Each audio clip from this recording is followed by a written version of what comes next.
Bonjour tout le monde, ici c'est PonziWeb. Aujourd'hui sur votre chaîne, on va voir le deuxième chapitre qui sera Inch'Allah le flashback de la partie DBA2. Alors le flashback en fait, pour commencer, a été construit dans la version Oracle 9i. C'est une version antérieure du 10G qu'on est en train de voir, de travailler. Elle permet tout simplement de visualiser les données dans l'état où il était plusieurs heures auparavant. Donc tout simplement, moi je suis sur T1 par exemple, sur une période T1 et je veux voir mes données qui c'était auparavant sur une période T0. Alors tout simplement, j'utilise le flashback comme ça. Je peux visualiser mes données antérieures. Alors en fait, il y a plusieurs types de flashback. Il y a un flashback qui est carrément sur toute la base de données. Un flashback qui est plus précis un peu sur la table. On fait par exemple une flashback, on choisit une table précise. Un flashback drop, ça veut dire si on a supprimé carrément une table. C'est une notion de corbeille. Et le dernier qui sera flashback query. Et ça s'appuie sur le SCN ou bien sur le temps. Ça veut dire on choisit, on définit un temps précis, on veut voir nos données par exemple sur un nom précis ou bien sur un numéro SCN.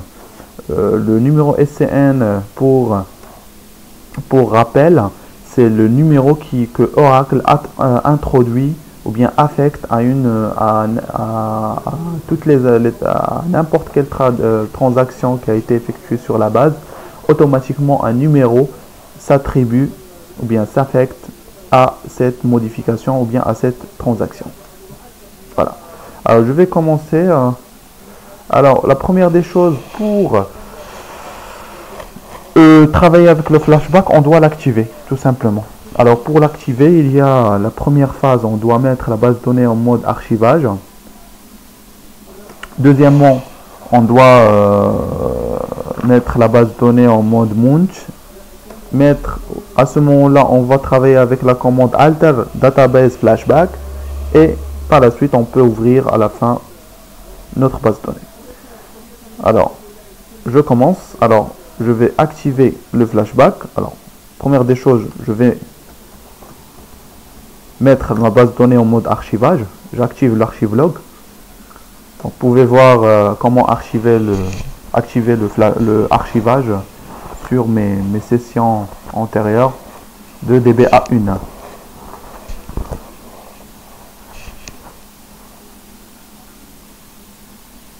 Donc là, je vais fermer la base de données.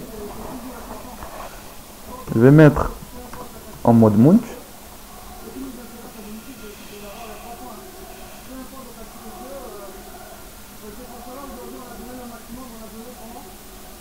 Voilà.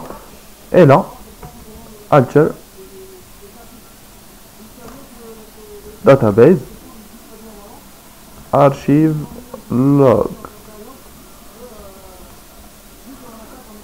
Là, je vais activer le flashback alter database open. Et là, je vais ouvrir ma base de données et je vérifie bien sûr.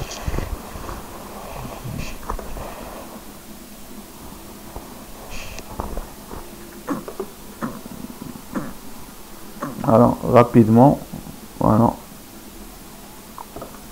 Alors, voici les étapes à suivre. Donc, on démarre en archive log, on la met en mode Munch, on met la commande alter database pour activer le flashback et on ouvre notre base de données à la fin. Alors, ça c'est fait. Maintenant, je vais mettre ma base de données. Alors, je vais mettre select log mount from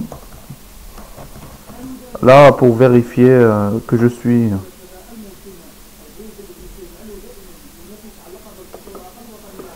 fait une erreur de frappe. Alors select log mode from $database. Très bien, là je suis en archivage. Alors maintenant je vais mettre ma base de données en mode Munch. Donc la deuxième phase.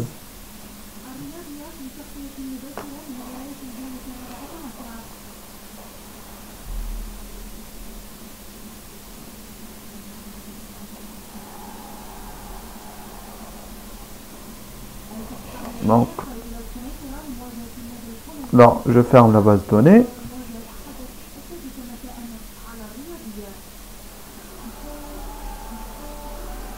Donc this munch, voilà, start up munch. Je vais démarrer ma base de données en mode munch.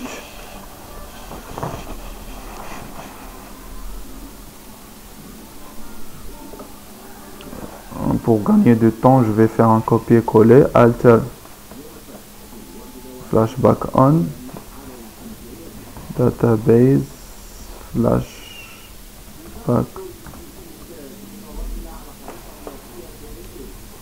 Je pense que j'ai déjà en fait j'ai déjà activé le flashback. Excusez-moi, alter database, je vais back off. Là je vais arrêter, donc je vais activer maintenant alter database flashback on. Donc dès que vous êtes sur le mode munch, à ce moment là vous pouvez activer le flashback. Donc là c'est bien, database open. Donc là je vais ouvrir tout simplement ma base de données. Voilà.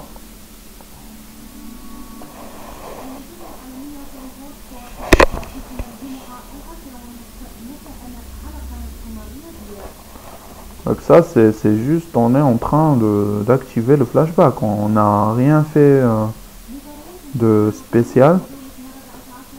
Donc il faut absolument passer par cette étape pour bien sûr voir les autres, le traitement. Alors select flashback on from $, database.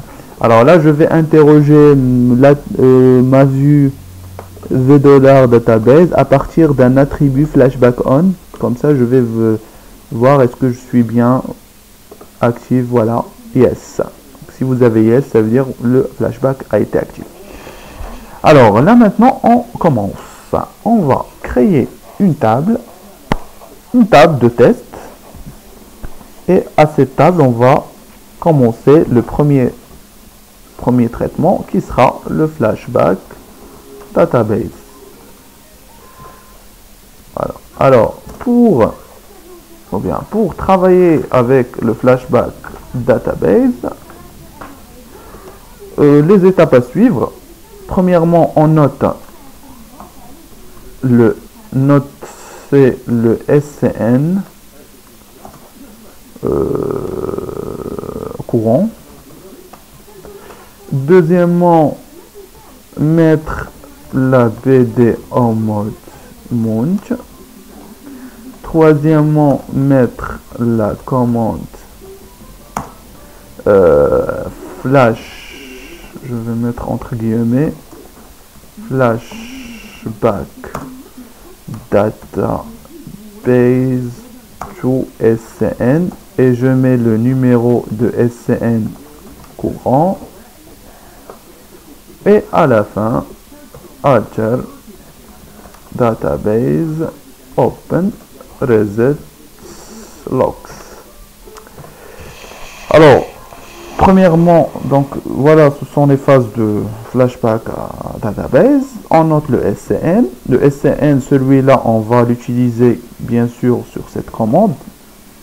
Notez bien qu'il faut, avant de faire n'importe quelle transaction, il faut absolument noter le SCN. Alors mettre la BD en mode munch et mettre cette commande qui va me permettre d'activer, et bien sûr faire bien à la fin, il faut faire un reset de la base de données, comme ça sera pris en compte. Voilà, alors je commence, je vais essayer de créer une table. En fait, je vais essayer de faire de ne pas toucher les tables qui sont incluses sur le système, sur le serveur Oracle. Je vais essayer de créer une copie d'une table de Scotch. Donc, je vais créer table, comme ça je vais travailler dessus. Scotch.depth1, je vais la nommer table depth 1 as select étoile, excusez-moi, select étoile from scotch.depth. Ah, j'ai fait une erreur, excusez-moi. Table select étoile. Alors là, ce que je viens de faire, tout simplement, je viens de créer une table de test. C'est à partir de cette table scotch.depth1, on va étoile from. Donc à partir de cette table, on va faire nos tests. Voilà. Alors, la première des choses, on va, comme je vous ai expliqué, on doit absolument noter le SCN. Alors, c'est quoi, comment noter le SCN? On doit utiliser select current SCN from $database. Donc, on interroge notre vue database à partir de l'attribut current SCN. Comme ça, nous aurons notre numéro. Donc, le voilà. Donc, je vais le garder sur un document, par exemple. Alors, le SCN. Voilà, voici mon SCN. Donc là, je viens de le sélectionner. Donc, c'est très bien. Alors, là, je vais par exemple supprimer ma table. Par exemple, je vais donc, quand je vous expliquais, il faut noter bien qu'il faut absolument noter le SCN avant de faire n'importe quelle transaction. Donc, ma transaction ici, ce sera drop table scotch.depth. Donc, je vais supprimer ma table. Donc, on considère par exemple qu'un utilisateur, il a supprimé sa table. Donc, là, la table va être supprimée tout simplement.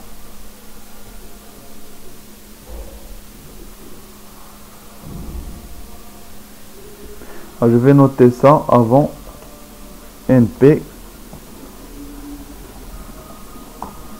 avant de la transaction. Alors, voilà, il faut le noter avant une transaction. Alors, ma table a été supprimée, donc c'est très bien. Moi, vu que j'ai pas de moyens pour la retrouver ou bien de la visualiser, je vais demander à l'administrateur par exemple, de me donner la vue antérieure dans, par exemple, dans un T-1. Voilà. Alors pour cela, on va là maintenant mettre la base de données en mode Munch. Yes.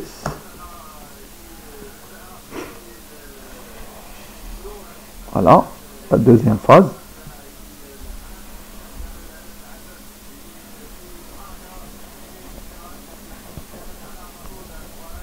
Je vais fermer la base de données.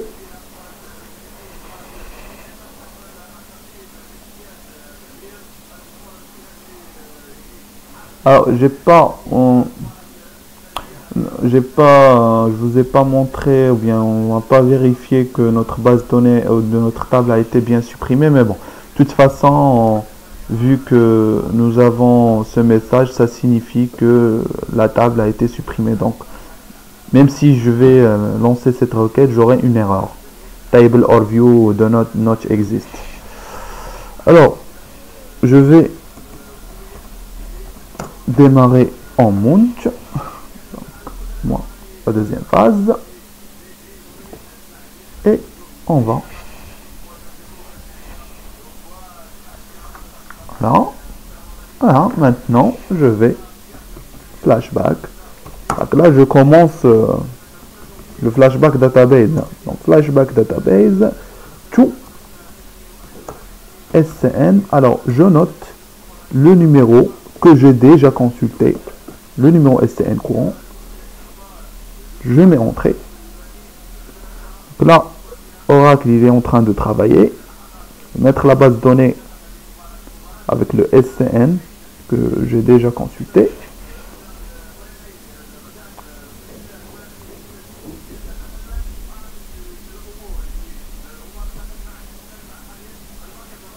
Ça va prendre un peu de temps. Et là, je vais achever mon traitement avec la commande alter database open reset logs. Voilà. Donc, ça, c'est la première des choses. C'est le flashback database. Donc, ça se passe de cette façon.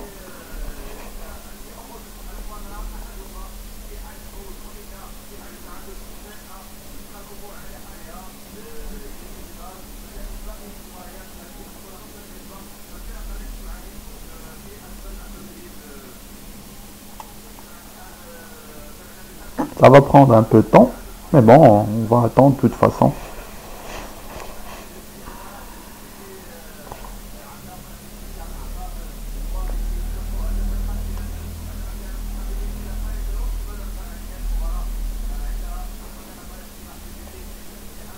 Voilà, ça de mouline.